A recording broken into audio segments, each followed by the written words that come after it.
Bismillahirrahmanirrahim. Alhamdulillahilladzi an'amana bi ni'matil iman wal islam wa wa'adana bi dukhulil jannati daris salam. Allahumma shalli wa sallim wa barik ala sayyidina Muhammadin al-Fatih lima ughliq wal khatim lima sabaq. Nasirul haq bil haq wal hadi ila siratikal mustaqim. Sallallahu alaihi wasallam haqqa qadrihi wa miqdarihi al-azim, amma ba'd. Janabal mufakhamin, seluruh pengurus ta'mir dan jamaah pengajian rutin pada subuh yang mudah-mudahan dimuliakan oleh Allah Subhanahu wa taala. Qala al-muallifu rahimahullah wa nafa'ana bihi wa bi'ulumihi fit darin amin ya mujibas sa'ilin. Wa yakfihi lan nyukupi ing man apa ma perkara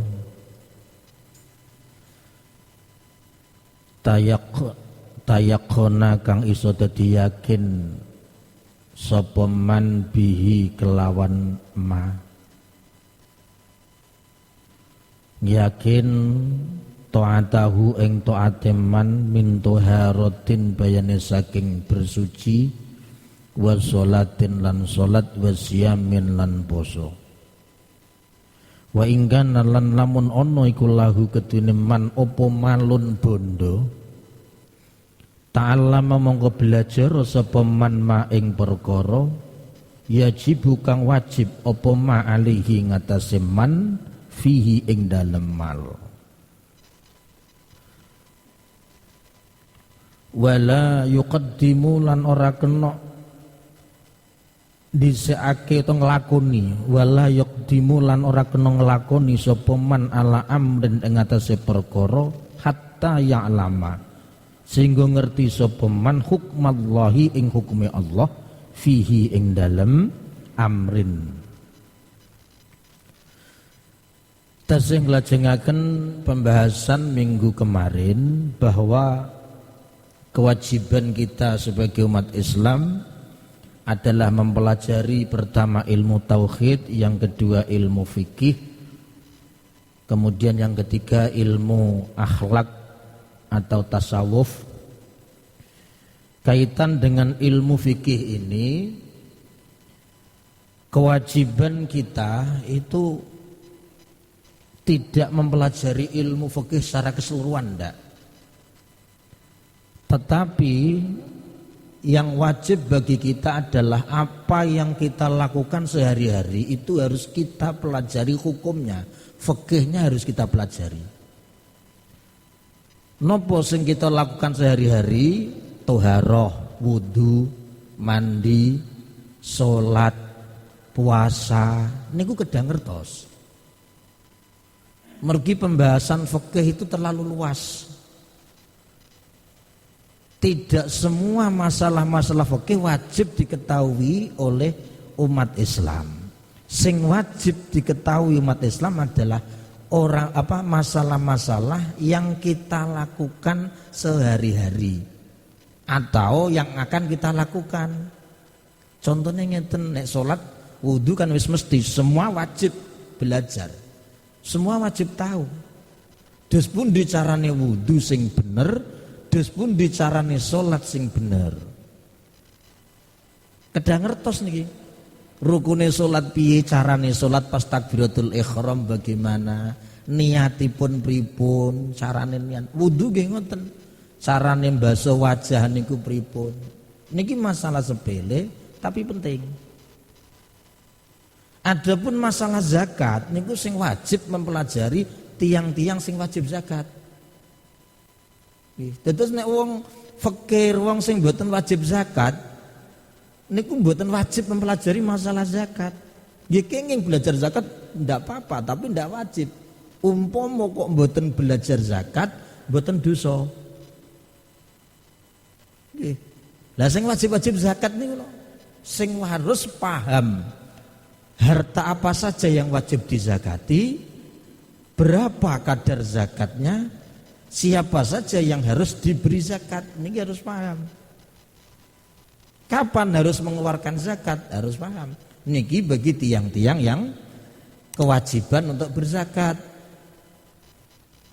Haji nggih ngoten, jenengan mboten wajib mempelajari haji kecuali kalau jenengan akan melaksanakan ibadah haji. Kalau misalnya tahun niki jenengan dipanggil untuk melaksanakan ibadah haji, berarti jenengan harus mengikuti manasik. Wajib niku. Piye carane tawaf, piye carane menggunakan pakaian ihram, piye carane sa'i, niki harus paham. Ngeten lho. Jadi belajar hukum fikih itu ada tata caranya. Tidak semua masalah fikih wajib kita ketahui, hanya yang akan kita lakukan yang wajib kita ketahui. Lah kecuali kalau kita misalnya menjadi Dewan Fatwa MUI, Syuriah NU, lah itu wajib mempelajari masalah-masalah fikih yang lebih luas, harus. Kenapa? Karena jadi rujukan pertanyaan umat. Nek jadi kiai kok orang mempelajari fikih secara utuh, ya repot. Karena mesti orang itu banyak yang tanya. Jadi ketua Dewan Fatwa MUI kok mboten mempelajari fikih secara utuh, ya nanti fatwanya akan menyesatkan pasti. Jadi Syuriah NU ya harus sama. Meskipun dia tidak kewajiban haji, harus paham masalah haji. Kenapa? Karena jadi pertanyaan. Jadi orang yang ditanya oleh masyarakat, kiai itu mesti ditanya, "Dispun kiai, carane ihram pripun?"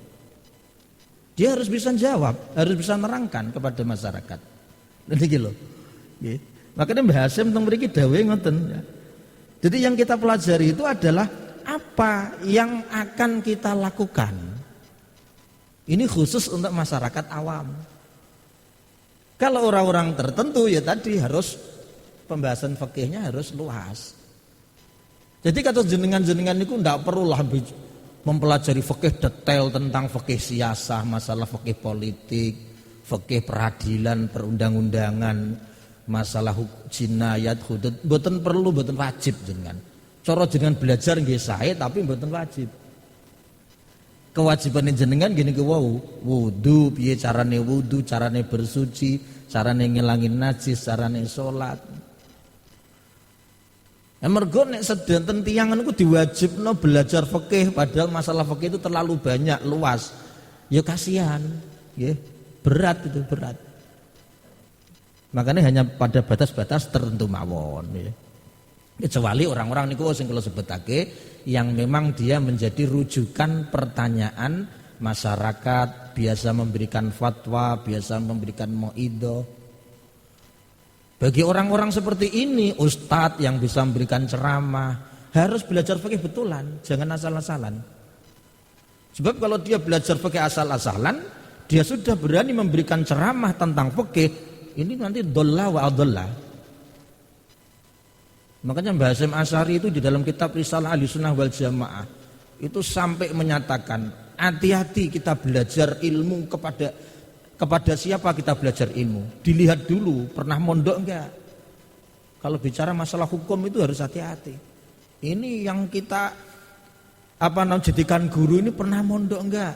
Pernah belajar sama siapa? Sanatnya gimana? Itu Mbah Hasyim sampai dawuh seperti itu. Saking hati-hati ini. Karena sekarang itu kan banyak orang-orang itu anggar asal-asalan dalam memberikan fatwa hukum, awur-awuran. Dia paham dalil sedikit sudah berani tampil, apalagi sekarang ada media sosial.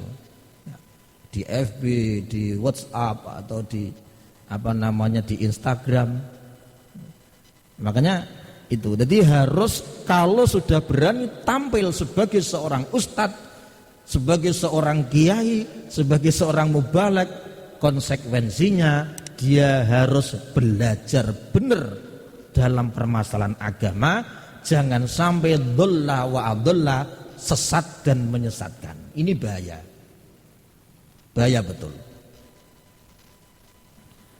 Sampai kemarin ada yang nafsir Quran sampai naik dewi, mondok enggak tahu, ngaji enggak tahu, nafsiri Quran, innama yakhsyallaha min ibadihil ulama. Wong sing wedi ning Gusti Allah iku nggur ulama.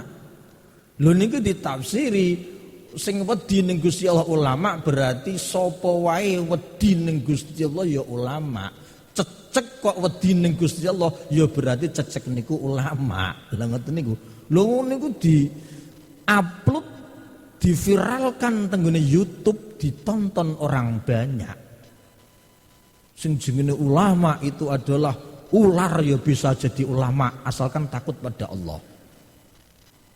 Karena tidak paham Quran. Bahasa innama yakhsyallaha min ibadil ulama itu ada kata-kata innama. Tafsirannya di dalam kitab-kitab tafsir dikatakan alladzina ya'lamu wa ya'malu. Wong sing ngerti, ulama itu siapa? Wong sing ngerti lan iso ngamalno. Bahasanya itu alladzina. Isim mausul di dalam ilmu nahwu itu khusus untuk penggunanya untuk orang-orang yang berakal. Ini yang nggak difahami. Kan ada itu kemarin tuh viral. Lah seperti ini loh. Jadi kita itu hati-hati. Kita itu belajar agama itu kepada siapa? Makanya perlu hati-hati. Jadi jangan berani-berani berfatwa, jangan berani-berani menjadi seorang ustadz menerangkan masalah tafsir, masalah hukum. Kalau tidak belajar fikih, tidak belajar tafsir, belajarnya harus utuh. Nih, tapi kita yang awam, yang tidak jadi ustadz, yang tidak jadi mubalek, tidak jadi kiai, ya cukuplah belajar fikih yang kita butuhkan saja. Kita mau zakat fitrah, sebentar lagi zakat fitrah, maka kita harus tahu, harus belajar bagaimana zakat fitrah itu, caranya kayak apa. Berapa beras yang kita keluarkan, kita berikan kepada siapa saja, kapan pemberiannya, ini harus kita ketahui. Simple sebetulnya. Islam itu tidak memberatkan umatnya, tidak memberatkan. Tidak harus memaksa kamu harus belajar ini, semuanya harus kamu ketahui. Tidak. Tergantung orangnya, tergantung siapa. Kemudian al-ilmu ar-rabi, ilmu yang keempat yang harus kita pelajari adalah ilmu ahwali, ilmu piro-piro tingkah, perilaku, tata krama, wal maqamati lan piro-piro maqam. Ini kaitan dengan permasalahan tasawuf. Setelah orang itu faham tauhid, meyakini betul Allah itu ada dengan berbagai macam sifatnya, maka kewajiban orang itu langsung beralih kepada masalah hukum. Setelah yakin Allah ada, tauhid, faham bagaimana cara melaksanakan ibadah yang benar. Setelah ibadah dilakukan, tidak cukup dengan ibadah saja, kita mencoba membersihkan diri kita agar apa? Agar kita bisa dekat dengan Allah. Apakah fikih saja itu tidak cukup mengantarkan kita untuk dekat kepada Allah? Bukannya tidak cukup. Fikih itu nuntun kita untuk melaksanakan ibadah yang benar.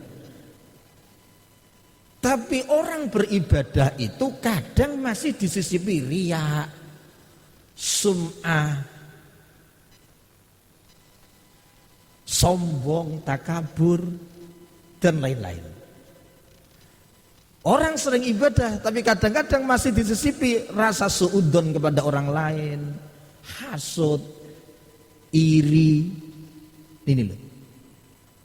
Oleh karena itu setelah kita mempelajari fikih, tahap berikutnya kita belajar ilmu akhlak, akhwal, perilaku. Akhwal ini, perilaku ini adalah kaitannya perilaku kita kepada manusia, perilaku kita kepada Allah. Makanya iman, Islam, dan ihsan. Ihsan itu adalah berbuat baik.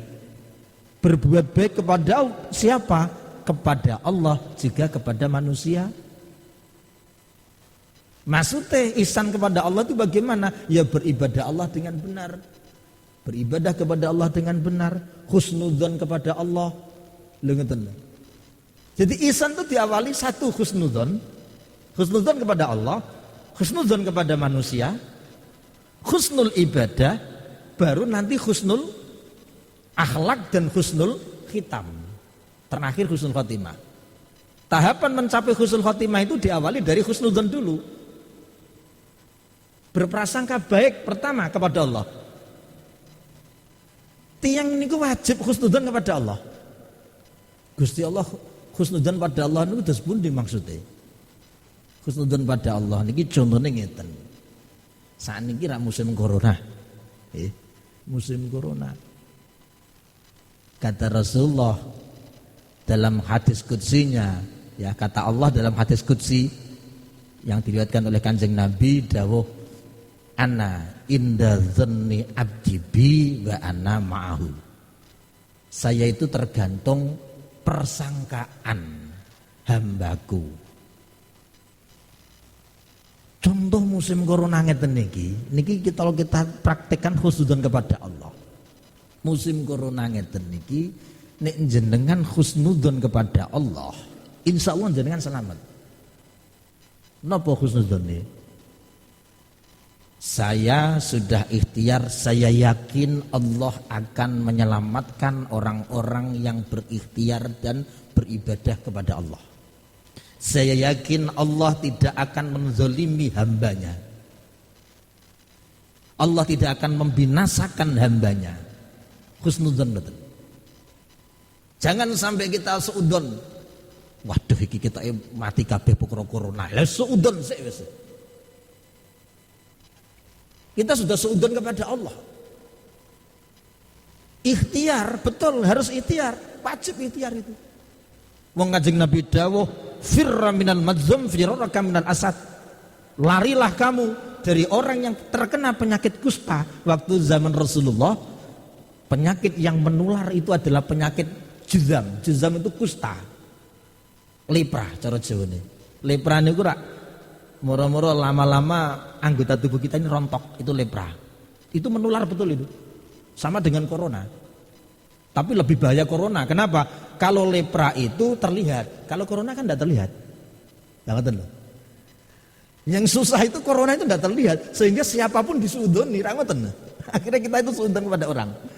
Enggak gelem salaman, enggak gelem apa, kuatir ini kuatir no.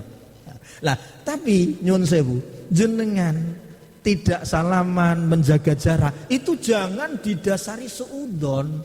Jangan punya dzon iki duwe corona, engko aku tularan piye. Jangan seperti itu. Jenengan harus punya keyakinan sikap saya menjaga jarak ini bentuk ikhtiar, kewaspadaan, bukan seudon. Sebab nek seudon dosa jenengan. Saya enggak mau salaman sama Pak Haji Hanif. Kalau saya seudon dosa saya. Engko nek ketularan corona Pak Haji Hanif iki yo kumulane ning toko materialan ngono yo pembeline akeh kok malah kena corona gue. Itu seudon itu. Dosa kalau kita seperti itu. Jadi kita tidak salaman, jaga jarak, ya, physical distancing, social distancing itu dalam upaya kewaspadaan saja, ikhtiar bukan seudon. Seudon kepada Allah juga demikian. Jangan sampai kita menganggap wah engko aku nek mati jelas iki aku nek moro ning ngene kene zona merah iki aku mati. Lho ngono wis urung seudon sik. Jadi kita itu tetap punya keyakinan Allah akan menyelamatkan diri kita.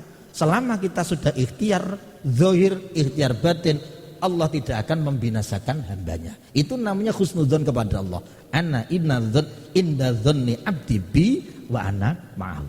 Saya itu tergantung persangkaan hambaku.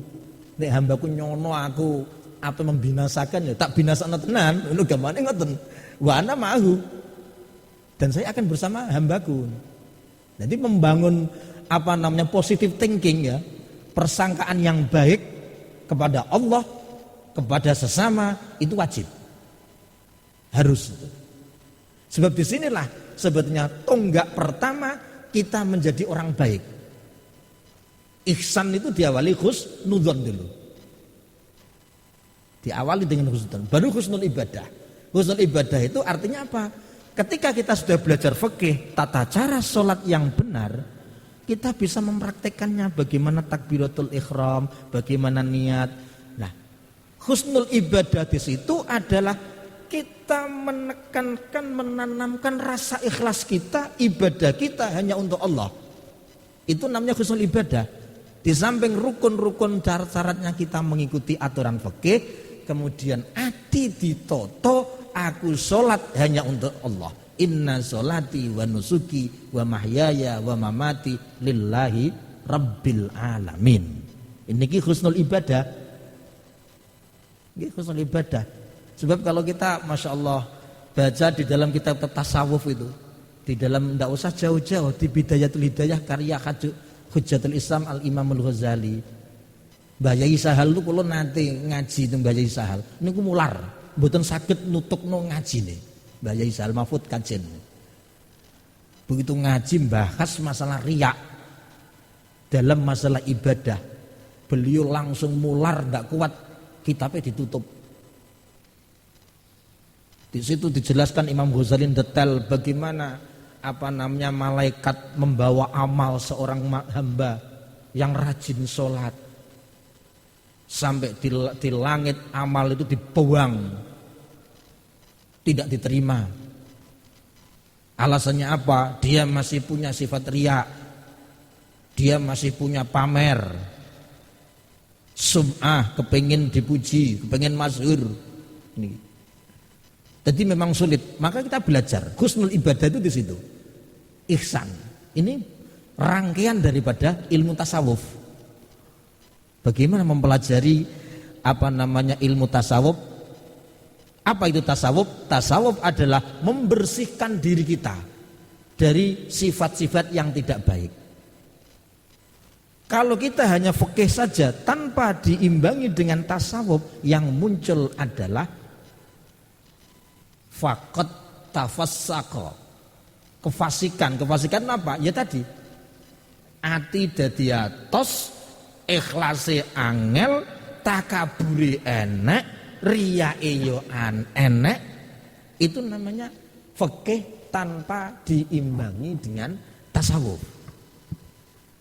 Makanya Imam Syafi'i itu dawono fikih kudu diimbangi tasawuf. Tasawuf tok tanpa fikih faqat zandaqo. Wong nek belajar tasawuf tok, thariqah tok tanpa fikih, wiridan tok tapi ora gelem belajar piye carane salat, piye carane wudu sing bener, faqat zandaqo. Mongko dadi wong zindik. Zindik itu ya semacam orang ateis itu, ngawur, ibadahnya ngawur, tidak terarah. Wong sing enggak terarah.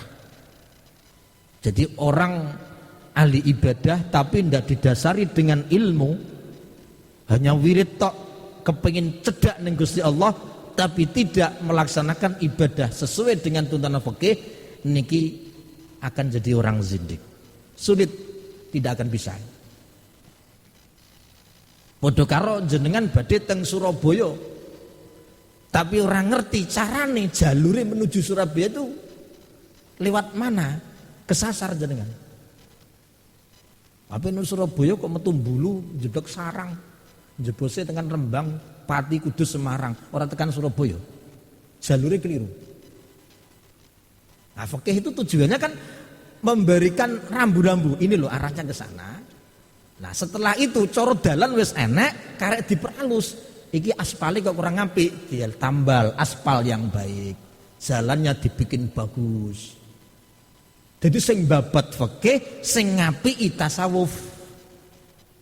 Tentu. Kita bisa baik ibadah, nek ngerti tata carane ibadah yang benar baru diperbaiki. Husnul ibadah. Lah, setelah itu baru nanti kita akan mencapai pada husnul khitam, husnul khotimah. Runtutannya ke sana. Ihsan itu. Jadi husnul dzan, husnul ibadah, husnul hal, baiknya perilaku, baru husnul khotimah. Jadi husnul hal itu yang paling sulit itu kan husnul hal itu. Memperbaiki tingkah kita. Bagaimana perilaku kita ini bisa menjadi baik. Perilaku zahir maupun perilaku batin. Mulai tawadhu, tidak sombong, mulai tidak riya, ikhlas, mulai apalagi tidak punya keinginan sum'ah, tidak ingin terkenal. Ya. Ini sulit. Belajar model-model kayak gini itu sulitnya bukan main, prakteknya itu sulit. Jadi kita itu akan selalu mendapatkan gangguan-gangguan untuk bisa mencapai pada makom yang tertinggi. Apa tertinggi itu? Ma'rifat Allah. Jadi orang itu pertama mengkorobah itu menunjukkan dia supaya orang itu bisa dekat dengan Allah. Mengkorobah bisa dekat dengan Allah. Setelah itu nanti akan muncul mahabbah kepada Allah. Mahabbah itu senang Gusti Allah. Nah, dirasa senang karena Gusti Allah tenangan, lalu muncul namanya ma'rifah. Jadi diawali dengan ibadah yang benar melalui syariat, terus berupaya mendekatkan diri kepada Allah dengan cara apa? Membersihkan diri kita dari sudut, dari takabur. Nilai kita berupaya dekat, kalau kita sudah merasa dekat dengan Allah, akan muncul namanya mahabbah. Senang yang Gusti. Orang itu kalau sudah punya mahabbah Nabi Allah, melakukan ibadah meskipun aneh tidak keras. Dan saat ini dengan sekali Rasulullah pada itu juga tarawih sekali nomor sekali ukurannya apa? Mengenai pun sholatnya semuanya sholat sunyi orang kroso tambah nyaman berarti sudah mahabbah itu. Tapi yang sholat sunyi itu belum raweh imam itu betul sholat itu akhirnya kapok dari raweh mana pindah dari masjid sing imam itu berarti lebih mahabbah yang Gusti Allah. Lalu bisa ini begitu yang itu yang bergadah mahabbah senang sebenarnya senang di Indonesia dengan perjalanan senang kali ini senang dari SD saya itu senang dari SD komunikasi di situ jadi kita komunikasi dengan senang ini saja jadi ada anak ini dengan saya nih dengan sering nggak ketemu sama anak itu pasti dimakan anaknya pondok pikir komunikasi dengan orang yang kita cintai, orang yang kita senangi, meskipun anak tidak terasa, itu adalah mahabbah. Ayo mahabbah. Ini mahabbah setuju dalam ilmu tasawuf. Kalau ada mahabbah yang Gusti Allah, sholat ibadah terasa indah. Orang di masa tasawuf. Lalu mereka itu apa? Jumatan misalnya jika kita dari halaman masjid Roma, itu orang orang di situ panas, imamnya maksudnya jauh, soalnya itu jadi susah beli. Itu senang ini mahabbah itu. Nah kita itu belajar untuk mencapai sebuah mahabbah diawali dengan bagaimana mengamalkan syariat dengan benar, ibadah sesuai dengan syariat. Setelah kita melaksanakan ibadah sesuai dengan syariat, baru kita berupaya memperbaiki diri kita, seudah kita hilang, takabur kita hilang. Setelah kita mampu dari itu kan tidak bisa bersalah. Orang riya menghilangkan riya itu butuh waktu tahunan, cukup belajar salah langsung menyanyikan dari ikhlas. Sulit. Mencapai sebuah keikhlasan itu belajar. Awal-awalnya itu dunia. Makanya kenapa di pondok pesantren itu dipaksa santri untuk berjamaah. Kalau berjamaah bertakzim, dipaksa santri untuk ngaji. Kalau nggak ngaji bertakzim, itu dalam upaya agar santri terbiasa berbelajar. Kalau sudah terbiasa, awalnya dipaksa, awalnya harus riak, tidak pokok, awal-awalnya tidak bisa. Lihat saja. Kalau kita takut riak, aku mau ibadah. Aku mau sewa dari seorang riak. Loh, justru jenengan yang nonton itu malah keliru.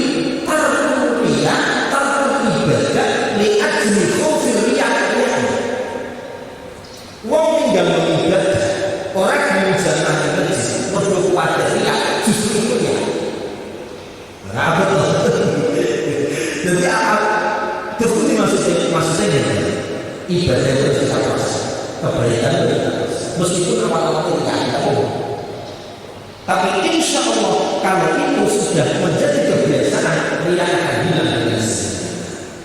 Makanya dari Imam Ghazali, tolak al-ilma li'ajzi billah fa'ada ayyadina billah. Awal-awal Imam Ghazali itu menjadi ilmu li'ajzi billah. Itu pengen pintar itu orang-orang bisa Allah betul-betul mikir Allah, tapi begini. Tapi fa'ada ayyadina billah. Lama-lama ilmu itu ternyata ekstra. Dipelajari Imam Ghazali, menuntun membawa Imam Ghazali menjadi orang yang mukhlis. Hanya tahu. Jadi harus dilatih, dipaksa, maka kita akan mendapatkan ikhlas. Setelah kita berhasil, insya Allah mahabbah kepada Allah akan datang. Itulah kajian kitab Adabul Alim dan Al-Alim karya Syekh Bahasa Nasari. Mudah-mudahan ada manfaatnya dari majelis tahlil kami pada hari ini. Kita akhiri dengan bacaan salam kita serta bacaan surat Al-Fatihah kepada para ulama, para masyayikh, khususnya pada alif kitab Adabul Alim dan Al-Alim dari Syekh Haji Muhammad Syasri rahimahullah wa nafa'ana bihi wa bi amin. Al-Fatihah. Bismillahirrahmanirrahim. Alhamdulillahirabbil alamin. Arrahmanirrahim. Maliki yaumiddin. Iyyaka na'budu wa iyyaka nasta'in. Ihdinas siratal mustaqim. Shiratal ladzina an'amta 'alaihim.